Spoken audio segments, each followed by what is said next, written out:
जब भी हम कोई मूवी देखते हैं या कॉमिक पढ़ते हैं तब सबसे ज़्यादा इंटरेस्टिंग पार्ट विलन की कहानी होती है, जो अपने पास्ट के बारे में बताते हैं कि क्यों वो विलन बने। लेकिन ये सबसे ज़्यादा दुख की चीज़ नहीं होती। उससे ज़्यादा दुख की बात होती है जब किसी विलन का आखिरी समय चल रहा हो और अपना हीरो उसके साथ बैठा हो, जैसा इस कॉमिक में सैंडमैन के साथ होता है। सीन के स्टार्टिंग में हम सैंडमैन को देखते हैं। सैंडमैन का दिमाग अब अच्छे तरीके से काम नहीं कर रहा है। वो अब अपने पास्ट और फ्यूचर को पहचान नहीं पा रहा और इसी वजह से वो अपने इंसानी रूप को संभाल नहीं पा रहा है जब तक कि वो एक खास दवा ना खा ले। लेकिन वो अब दवा भी ठीक से असर नहीं कर रही। इसका मतलब ये है कि सैंडमैन कभी भी पूरी तरह से मिट्टी में बदल सकता है। न्यूयॉर्क की सड़कों पर लोग टूटे बिखरे सैंडमैन को बार बार देख रहे हैं और यही खबर पीटर पार्कर तक पहुंचती है जब वो एक न्यूज़पेपर का आर्टिकल लिख रहा होता है। और सैंडमैन की बीमारी बढ़ती ही जा रही थी, जिस वजह से वो हॉस्पिटल के सामने गिर जाता है। जिसके बाद स्पाइडरमैन उसे ढूंढते हुए शहर में घूम रहा होता है, पर तभी जे जोना जेमसन स्पाइडी को कॉल करता है और बताता है कि सैंडमैन पास के ही हॉस्पिटल में देखा गया है। स्पाइडी और जेमसन दोनों हॉस्पिटल के पास के एक गली में मिलते हैं। पीटर अपने सूट को छुपा लेता है और अंदर नॉर्मल कपड़ों में जाता है, जबकि जेमसन सैंडमैन को पकड़ने की जिद कर रहा था। लेकिन पीटर बस सैंडमैन से इंसानियत के नाते मिलना चाह रहा था। पीटर हॉस्पिटल में सबकी नजरों से बचते हुए घुसता है और कैमरे को अपने वेब से ढक लेता है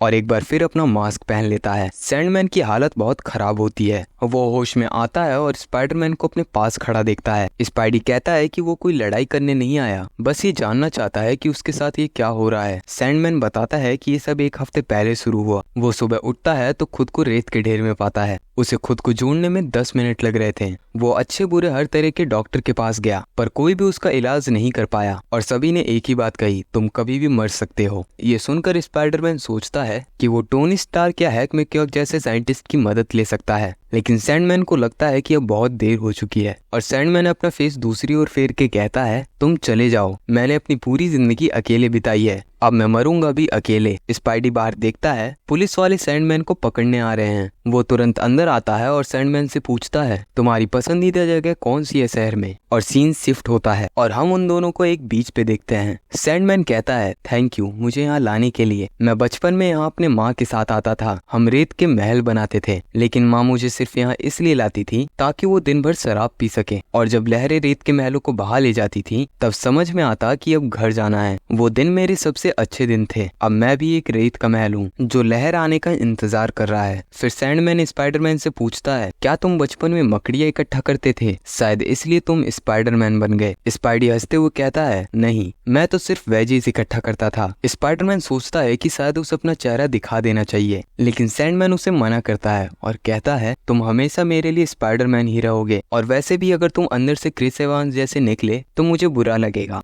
आखिरी में स्पाइडी फिर कहता है, शायद अभी भी हम तुम्हें बचा सकते हैं, पर तब तक बहुत देर हो चुकी थी। स्पाइडी पीछे मुड़ता है तो वो धीरे धीरे सैंडमैन को हवा में उड़ते हुए देखता है और इसी के साथ ये कॉमिक खत्म हो जाती है।